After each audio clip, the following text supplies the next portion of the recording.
ሰላም ጤና ይስጥልኝ። ይህ የአባይ አካዳሚ ኦንላይን ማስተማሪያ ክላስ ነው። በዚህ ኦንላይን ክላስ አማርኛ፣ እንግሊዝኛ፣ ሂሳብ፣ አፋን ኦሮሞና ሌሎችም ትምህርቶች እናስተምራለን። ስለሆነም ከሀገር ውስጥም ከውጭም የምትኖሩ መማር የምትፈልጉ ልጆች ፕላስ 251ን ያስቀደማችሁ 974 75 64 21 ስልካችን ነው። ኢሞ፣ ቴሌግራም ወይም ደግሞ ዋትሳፕ ላይ በመደወል ተመዝግባችሁ በቀንም ሆነ በማታ በተመቻችሁ ሰዓት በተለያዩ የሚዲያ አማራጮች ማለትም በኢሞ፣ በቴሌግራም፣ በዋትሳፕ፣ በዙም እንዲሁም በጉግል ሚት መማር ትችላላችሁ። ቻናላችንን ሰብስክራይብ እንዲሁም ላይክ እና ሼር እያደረጋችሁ ጀምሩ። እሺ፣ በዛሬ ትምህርታችን ደግሞ የምንመማረው የአማርኛ ቃላት ምስረታ ነው። ዛሬ ከዚህ ጋር ሶስት የአማርኛ ፊደላቶችን ማለትም ቀ፣ ተ እና ጀን መነሻ አድርገን ቃላቶችን እየመሰረትን እንመራለን። እስከ መጨረሻው ቪዲዮውን ትከታተላላችሁ። ከቻላችሁ ደግሞ እየጻፋችሁ ከኔ ጋር አብራችሁ እስከ መጨረሻው ያለውን ቪዲዮ አብረን እንመማራለን ማለት ነው። አሁን ቀጥታ ከዚህ ከመጀመሪያው ጀምራለሁ። እሺ፣ ከዚህ ጋር ምን ይላል? ቀበሌ ቀበሌ ቀበሌ። ቀበሌ ለማለት ቀ የመጀመሪያ ፊደል፣ በ የመጀመሪያ እና ሌ ደግሞ የለቤተሰብ አምስተኛ ፊደል ተጠቅመን እነዚህ ሶስቱ ፊደላቶች ስናነባቸው በአንድ ላይ ምን ይላል? ቀበሌ ቀበሌ ይላል። እሺ፣ ቀጣይ ቀላል ቀላል ቀላል። ቀ የመጀመሪያ፣ ላ የለቤተሰብ አራተኛ፣ ል የለቤተሰብ ስድስተኛ በአንድ ላይ ቀላል ቀላል። ቀሰመ ቀሰመ ቀሰመ። እነዚህ ደግሞ ሶስቱም የመጀመሪያ ፊደላቶች ናቸው። ቀሰመ። ቀጥታ ቀጥታ ቀጥታ። ቀ ማለት የመጀመሪያ ፊደል ነች። ጥ የጠ ቤተሰብ ስድስተኛ እና ታ ደግሞ የተ ቤተሰብ አራተኛ ፊደል አሉ። በአንድ ላይ ስናነባቸው ገጣጥመን ምን ይላል? ቀጥታ ቀጥታ ይላል። እሺ፣ ከዚህ ጋር ደግሞ ቀጣይ ቀጣይ ቀጣይ።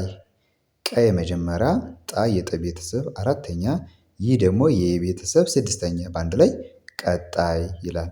እሺ፣ እንግዲህ እዚህ ጋር ቀበሌ፣ ቀላል፣ ቀሰመ፣ ቀጥታና ቀጣይ ስንል መነሻ ፊደላችን ማነች? ቀ ነች ማለት ነው።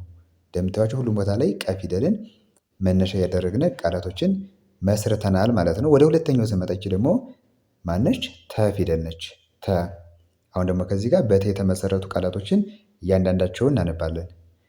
እሺ፣ ከዚህ ጋር ተማሪ ተማሪ ተማሪ። እሺ፣ አሁን እዚህ ጋር ተማሪ ለማለት ሶስት ፊደል ተጠቅመናል። ተ የመጀመሪያ ፊደልን፣ ማ የመቤተሰብ አራተኛ ፊደል እና ሪ ደግሞ የረቤተሰብ ሶስተኛ ፊደል አሉ። እነዚህ ሶስቱ ፊደላቶች ከተጀምረን ወደ ቀኝ ቀጥታ ስናነባቸው በስርዓት ምን ይላል? ተማሪ ተማሪ ይላል። እሺ፣ ቀጣዩ በዚህ ጋር ደግሞ ምን ይላል? ተገቢ ተገቢ ተገቢ። ተ የመጀመሪያ ፊደል ነች። ገ የመጀመሪያ እና ቢ ደግሞ የበቤተሰብ ሶስተኛ ፊደል በአንድ ላይ ተገቢ። እሺ፣ ተስፋ ተስፋ ተስፋ። ተ የመጀመሪያ፣ ስ የሰ ቤተሰብ ስድስተኛ፣ ፋ ደግሞ የፈ ቤተሰብ አራተኛ ፊደል በአንድ ላይ ተስፋ ተስፋ። ተቋም ተቋም ተቋም። ተ የመጀመሪያ ፊደል፣ ቋ ማለት የቀ ቤተሰብ ስምንተኛ ፊደል ወይም ደግሞ ዲቃላ ሆሄ የምንላት።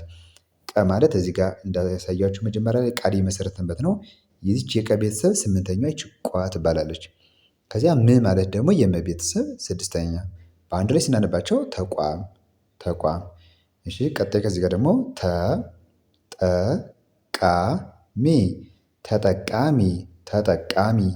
ተ የመጀመሪያ ፊደል ነች። ጠ የመጀመሪያ፣ ቃ የቀ ቤተሰብ አራተኛ እና ሚ ደግሞ የመ ቤተሰብ ሶስተኛ ፊደል በአንድ ላይ ተጠቃሚ ይላል። እሺ፣ አሁን እነዚህ አምስቱ ፊደሎች በተ መስርተናል ማለት ነው። የመጨረሻዋ እንዳልኳችሁ ይቺ ደግሞ ጀ ፊደል ነች። እሺ፣ ከመጀመሪያው ስንጀምር ከዚህ ጋር ጀመሩ ጀመሩ ጀመሩ። ጀ የመጀመሪያ፣ መ የመጀመሪያ፣ ሩ ደግሞ የረ ቤተሰብ ሁለተኛ ፊደል ጀመሩ። ጀበና ጀበና። ጀ የመጀመሪያ ፊደል፣ በ የመጀመሪያ እና ና ደግሞ የነ ቤተሰብ አራተኛ ፊደል ጀበና ጀግና ጀግና ጀግና ጀ የመጀመሪያ ግ ማለት የገ ቤተሰብ ስድስተኛ ና ደግሞ አሁን እንደነገርኳችሁ አራተኛ የነ ቤተሰብ ጀግና ጀርባ ጀርባ ጀርባ ጀ መጀመሪያ ር ማለት የረ ቤተሰብ ስድስተኛ እና ባ ደግሞ የበ ቤተሰብ አራተኛ ፊደል አሉ። እነዚህን በአንድ ላይ ስናነባቸው ምን ይላል? ጀርባ ጀርባ ይላል። እሺ የመጨረሻው ጀርመን ጀርመን ጀርመን ጀ የመጀመሪያ ፊደል ነች። ር ደግሞ የረ ቤተሰብ ስድስተኛ ፊደል መ የመጀመሪያ ፊደል እና ን ደግሞ የነ ቤተሰብ ስድስተኛ ፊደል አሉ። እነዚህንን በስርዓት ስናነባቸው በአንድ ላይ ምን ይላል? ጀርመን ጀርመን ይላል። እሺ እንግዲህ በዛሬ ትምህርታችን ከ ተንና ጀን ሶስቱን የአማርኛ ፊደላቶች መነሻ እያደረግን በእያንዳንዳቸው ደግሞ አምስት ቃላቶችን ተማምረናል ማለት ነው። በቀጣይ ደግሞ በሌሎች ቪዲዮዎች እመለሳለሁ። በዋናነት አማርኛና እንግሊዘኛ ትምህርቶችን ከዚህ ቻናል ላይ ስለምለቅ እናንተ እየገባችሁ ሁሌ መከታተል ይቻላል።